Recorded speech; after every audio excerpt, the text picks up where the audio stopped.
Sports Flash TV na may dati. Ito ay lagi kang panalo, bakbakan na sigurado, mga balitang official na, Casimero versus Sanchez at Ogone versus Itombua sa October 13. Pag-usapan natin yan mga ka-flash. Pero bago ang lahat, huwag kakalimutang i-like, mag-subscribe at hit ang notification bell para updated ka sa mga bidyong katulad nito.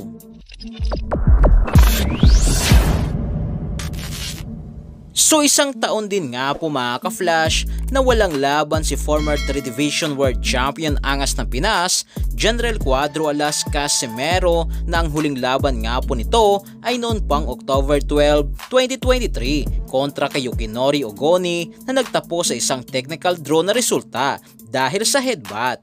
Pero ngayon nga po mga ka-flash ay formal na itong inanunsyo ng kanyang promoter na si Masayuki Eto ng Treasure Boxing Promotion ang muling pagbabalik ni Casimero sa ibabaw ng lona, na yan nga po ay sa October 13 kontra kay Saul Sanchez na isang Amerikano. At sa mga hindi pa nakakaalam ay sobrang aktibo nga po nitong si Sanchez sa boxing na ngayong taong 2024 ay ito na ang kanyang ikatlong laban.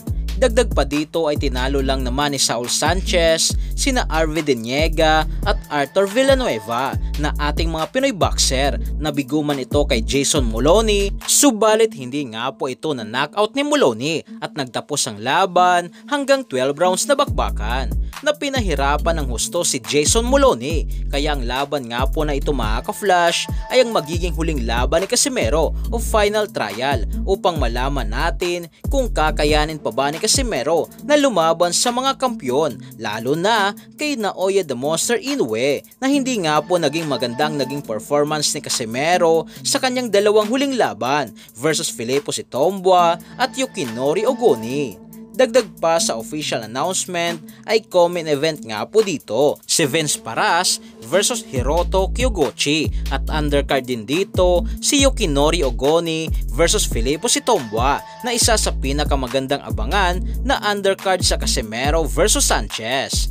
Para nga po sa kikitay naman ni Casimero ay may garantiya na naman nga po ito na bayad ng nasa 41 million yen, na kung sa peso ay nasa 16 million pesos.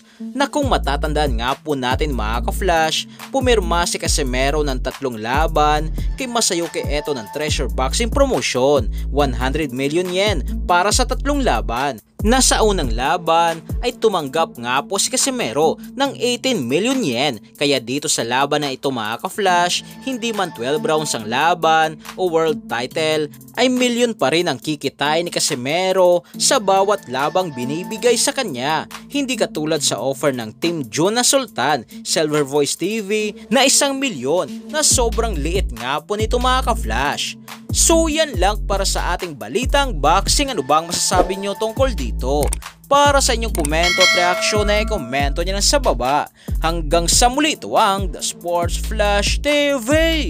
Sports Flash TV na may dati. Ito ay lagi kang panalo, bakbakan na sigurado, mga balitang boxing. Dito laging bago, balitang boxing, laban na kasado. Di papahuli pagdating sa bakbakan, mga pambato na patuloy ang laban.